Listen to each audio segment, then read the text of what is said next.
auspicio del Grupo Digama. Revista Perú Construye, su mejor herramienta para el sector construcción e infraestructura. Pregunte por nuestros paquetes anuales de publicidad. Mayor información en nuestra página web www.peruconstruye.net. Bien, ahora estamos en Perú Construye para hablar de lo que es construcción e infraestructura. Nos acompaña, por supuesto, Miguel Zavala en esta ocasión, y vamos a tener con nosotros, ya tenemos con nosotros a Jorge Zapata, presidente de la Cámara Peruana de la Construcción, CAPECO. ¿De qué vamos a hablar? Paz y decisiones prontas para impulsar el empleo, la producción y la inversión en el sector construcción. Jorge, ¿cómo estás? Muy buenas tardes, ¿cómo están? Un gusto estar en su programa, como siempre. Queríamos saber, lamentablemente, en otras oportunidades hablamos de temas más técnicos, pero si no hay orden, si estamos parados como país, tenemos que hablar de la coyuntura, ¿no? Y queríamos saber cuál es tu análisis de lo que está sucediendo actualmente en nuestro país con esta crisis política, social, y qué es lo que plantea el gremio como parte de la solución, ¿no?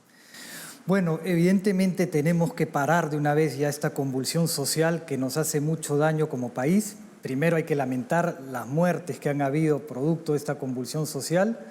Segundo, estamos viendo que la economía se está paralizando, sobre todo en el sur del país.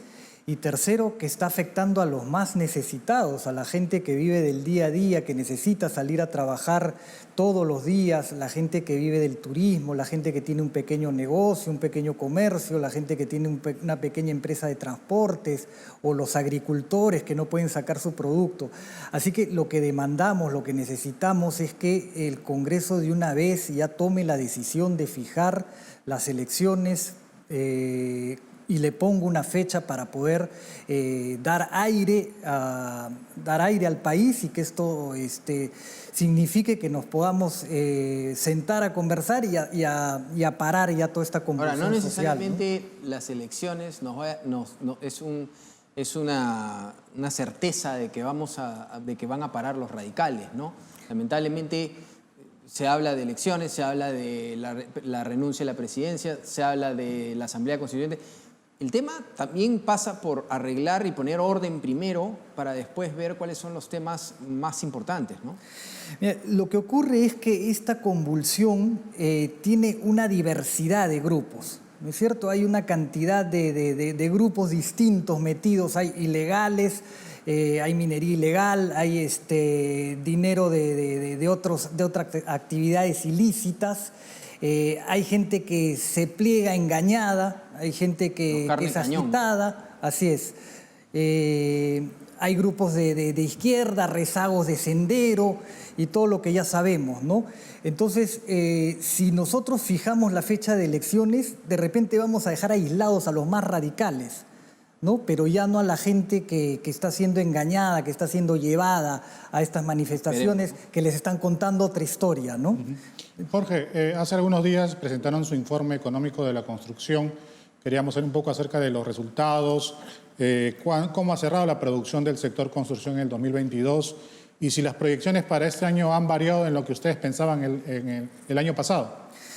Sí, el año 2022 ha sido un año positivo para la construcción, básicamente por la ejecución de obra pública, ¿no? Que hemos pasado a inversiones de 46.000 millones, de promedios de 35.000 millones que teníamos en años anteriores.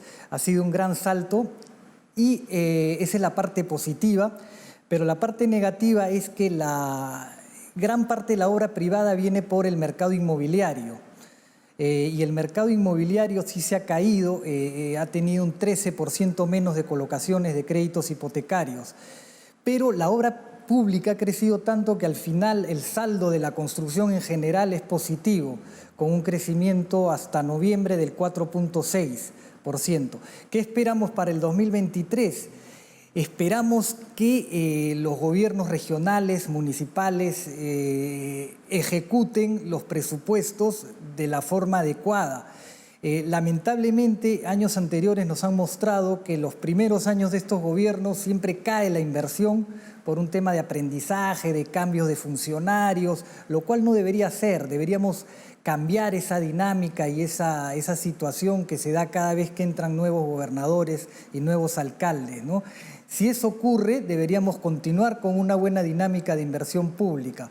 Obviamente, si entramos a ese círculo vicioso que tenemos desde hace muchos años, de que se repite cada 4 años este aprendizaje o los cambios de funcionarios, la inversión pública va a caer y la inversión privada sí creemos que este año no va a ser positiva. Por lo tanto, la única que puede compensar es la inversión pública. Ahora, el INEI señala que el índice de precios de los materiales ha subido en 4.8% en diciembre, comparado a igual mes del 2021, mientras que el índice de precios al consumidor se incrementó en 8.5% entre dichos periodos. ¿Cuáles son las proyecciones respecto a los precios de los materiales, que es un tema fundamental de construcción para este año, y cómo influiría o impactaría en las diferentes obras, sobre todo en el sector inmobiliario? Porque no es solamente que no se está invirtiendo, sino que también está este tema del incremento de los materiales, ¿no? Sí, ha habido un incremento importante de los materiales hasta el mes de abril, mayo más o menos del 2022. A partir de ese mes se estabilizan los precios de los materiales. Esperemos que así siga, con un comportamiento ya estable. Pero evidentemente ha habido un fuerte incremento en los materiales de construcción, con lo cual se incrementa el costo de construcción y con eso incrementamos pues, los valores de los departamentos, de las casas, de la vivienda, por ejemplo, ¿no? O baja la utilidad si es que lo mantienen en precios, ¿no? Correcto. Entonces, lo que se tiene que hacer ahí es reajustar los índices que tiene el Fondo Mi Vivienda, tanto para valores máximos de vivienda como para otorgamientos de bonos del buen pagador, cosa que el incremento del precio de la vivienda no afecte tanto al mercado o no lo afecte, porque el poder adquisitivo de las familias no ha crecido en la misma magnitud, ¿no? Entonces, eso tiene que ser compensado por el Fondo Mi Vivienda y estamos en esas conversaciones para que lo entiendan de esa forma. Jorge, como presidente de un gremio tan importante como Capeco, nuevas autoridades municipales han asumido cargos a nivel nacional, y esto implica también que puedan hacer un uso efectivo de todo lo que reciben por parte de Canon, regalías. Hemos visto también que las autoridades apenas ejecutan un promedio entre el 40 y 60% del presupuesto que se les asignan en obras, y muchas veces en obras que son intrascendentes. ¿Qué reformas o qué cambios se deben hacer para hacer un mejor uso de estos recursos? Porque no estamos hablando de que no haya dinero, sino que estamos hablando de un mal uso de este dinero por parte de nuestras autoridades municipales y regionales. Totalmente de acuerdo con esa afirmación. Dinero hay. Este año hemos tenido en canon y regalías, me parece que 11.000 millones de soles, que también es una cifra récord, ¿no? Y efectivamente llegamos a ejecuciones del 65%, 67%, 68% como cifra récord, que precisamente el 2022 se ha dado, ¿no?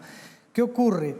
Que necesitamos un cambio total en el sistema de contratación pública, ¿no? Necesitamos una nueva ley que sea blindada contra la corrupción.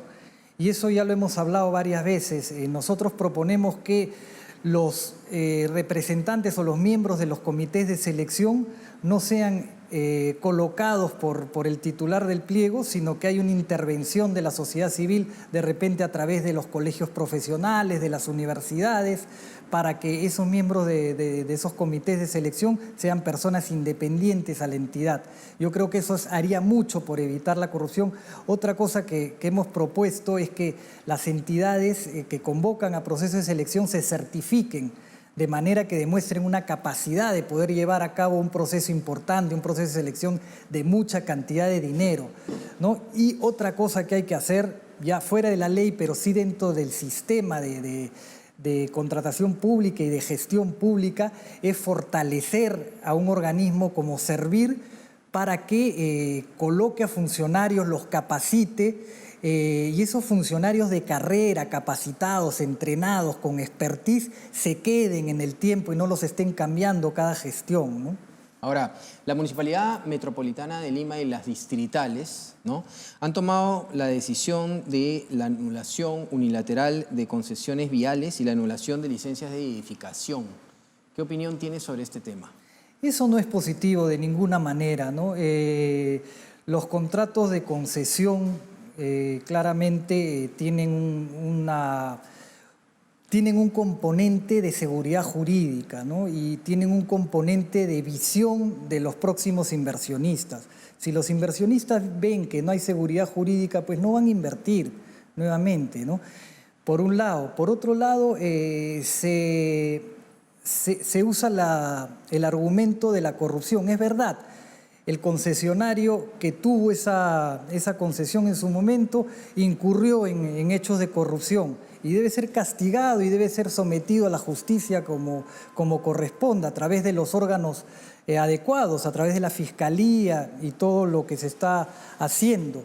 Pero no nos olvidemos que gran parte del accionariado de esas vías los ha comprado otra empresa. Entonces el problema se hace más grande y no se está considerando pues que hay una posibilidad de que eso se pierda en un arbitraje internacional y que la Municipalidad de Lima tenga que desembolsar grandes montos de dinero, ¿no? Con relación a las licencias de construcción, lo mismo. Los alcaldes no pueden promover la inseguridad jurídica, no pueden dejar de respetar la norma. Además, ya en algunos casos ya hay inversión hecha, no pueden a la mitad del río decirles no, ya no. Por supuesto, la inversión está hecha y no te pueden decir a la mitad del proyecto, cuando ya has invertido mucho dinero, tu proyecto no va, ¿no? Eso también es desastroso para la inversión y desastroso para el desarrollo de la vivienda con el déficit tan importante que tenemos en el país de vivienda. Un llamado a la reflexión, en todo caso, a los alcaldes, ¿no? Así es, hay que hacerles un llamado a la reflexión. Sí. Muchísimas gracias, Jorge Zapata, presidente de Capeco. Esperamos tenerte en otra oportunidad en Perú Construye. Con todo gusto. Bien, a continuación vamos a pasar a la promoción de Perú Construye Latam Construction. Si usted es un proveedor o está aspirando a hacerlo del sector construcción e infraestructura, tiene que participar de la nueva multiplataforma internacional de información y de promoción de sus productos o servicios en el Perú y, ojo, en más de 30 países del mundo. Su nombre, Perú Construye Latam Construction. Bien, llegando al final del programa, Miguel, lo que nos dice el presidente Capeco, Jorge Zapata, es bastante preocupante en la parte final de la entrevista por el tema de la reflexión que deberían tener los alcaldes sobre no patear el tablero. Sí hay abuso, sí hay corrupción, se tienen que tomar las decisiones, pero no podemos ser un país que patea el tablero con respecto a temas viales o a temas de edificación, porque si no vamos a tirar abajo el sector, ¿no? Así es, Jorge, y también el tema de la meritocracia dentro de las instituciones públicas para tener funcionarios idóneos para poder desarrollar los proyectos y obras que necesita el Perú de forma verdadera. Así es. Muchas gracias entonces por estar con nosotros aquí en Perú Construye, por supuesto también en el programa Rumbo Minero. Y a nombre del Grupo Digama les agradecemos. No se olviden, los sábados a las 10 de la mañana estaremos aquí en Willax Televisión.